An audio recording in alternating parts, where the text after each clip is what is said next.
بسم اللہ الرحمن الرحیم وبہ نستعین اما بعد۔ ایک مسئلہ یہ ہے، اگلی صف میں جگہ ہونے کے باوجود پیچھے والی صف میں نماز پڑھنے کے لیے کھڑا ہونا کیسا ہے؟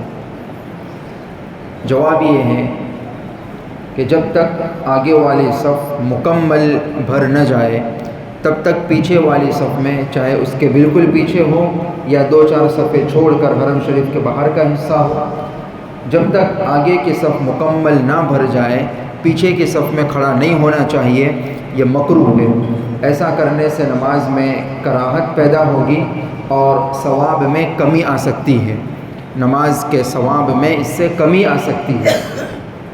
دراصل صفوں کو درست کرنا یہ نہایت اہم ہے۔ شریعت مطہرہ میں، احادیث مبارکہ میں اس کی بڑی تاکید آئی ہے۔ اور صفوں کو درست کرنے کا مطلب ایک تو یہ ہے کہ تمام لوگوں کی ایڑی ایک لائن میں ہو، آگے پیچھے نہ ہو۔ دوسرا مطلب یہ ہے کہ درمیان میں جگہ نہ ہو، دو لوگوں کے بیچ میں خالی جگہ نہ ہو، مل کر کھڑے رہے۔ اور تیسرا مطلب یہ ہے کہ جب تک آگے کی صف مکمل نہ ہو پیچھے والی صف شروع نہ کی جائے۔ یہ تین مطلب صفوں کے درست کرنے کے ہیں۔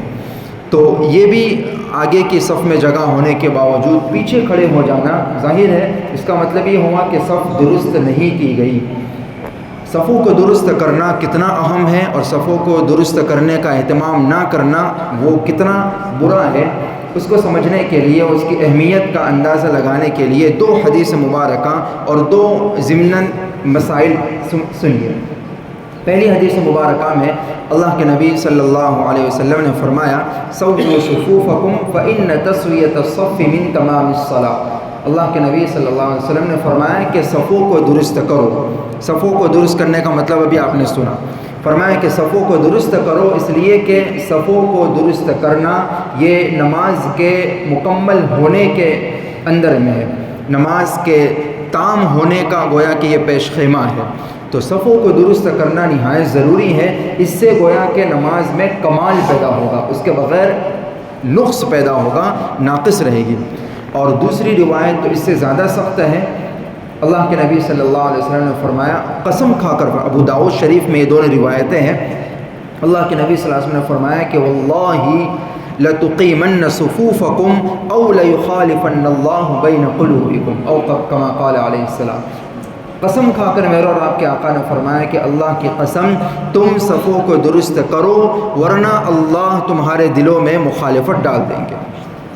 اندازہ لگا کوئی معمولی بات نہیں ہے، ہمیشہ صفوں کو درست کرنے کا اہتمام کریں، انشاءاللہ تعالی اس کی برکت سے اللہ دلوں کی نفرت کو ختم کریں گے۔ تو آقا نے فرمایا، یہ دو حدیث مبارکہ، دو مسائل بھی سمجھیے، علماء نے احادیث مبارکہ کی روشنی میں دو صفوں کو درست کرنے کے تعلق سے بہت سے مسائل لکھے ہیں۔ اس میں پہلا مسئلہ یہ ہے کہ اگر آگے کی صف میں جگہ خالی ہو اور کوئی بندہ پیچھے کھڑا ہو تو نماز پڑھنے والے کے آگے سے گزر کر بھی اس خالی جگہ کو پر کر سکتا ہے، بلکہ کر دینا چاہیے۔ اب آپ اندازہ لگائیں نمازی کے آگے سے گزرنا کتنا بڑا گناہ ہے، اس سے پہلے آپ درس حدیث میں سن چکے ہیں۔ لیکن اس کے باوجود بھی یہ مسئلہ نکالا علماء نے احادیث ہی کی روشنی میں کہ اگر آگے کی صف میں جگہ خالی ہے تو نمازی کو چیرتے ہوئے بھی وہ آگے کی صف میں جا کر نماز پڑھ سکتا ہے، اس کو بلکہ اس خلا کو پر کر لینا چاہیے۔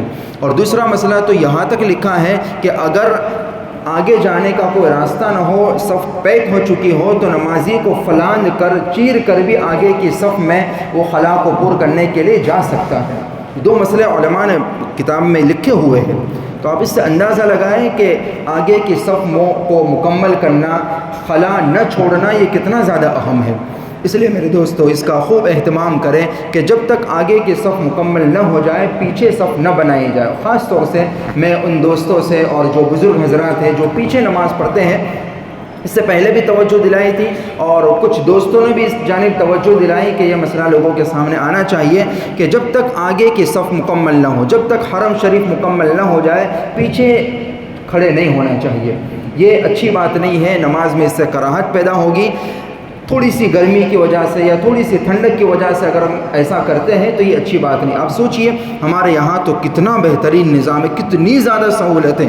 اللہ کے نبی صلی اللہ علیہ وسلم کے زمانے میں کیا ہوتا تھا؟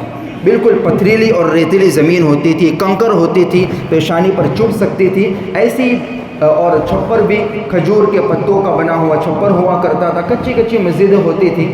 اور ہمارے یہاں اتنی زیادہ سہولت ہے، تھوڑی سی گرمی برداشت کر لے، تھوڑی سی ہاں بہت زیادہ مجبوری ہے، واقعی مجبوری ہے، وہ جانے اللہ جانے. اگر واقعی مجبوری ہے، وہ آگے نہیں آ سکتا، پیچھے نماز کے لیے کھڑے ہو گئے تو وہ ایک الگ بات ہے، لیکن چھوٹے چھوٹے بہانوں سے اس طرح پیچھے کھڑے ہو جانا، تو مسئلہ علماء نے کتاب و سنت کی روشنی میں یہی لکھا ہے کہ اس سے نماز میں کراہت پیدا ہوگی، ثواب میں کمی آ سکتی ہے. واللہ اعلم بالصواب.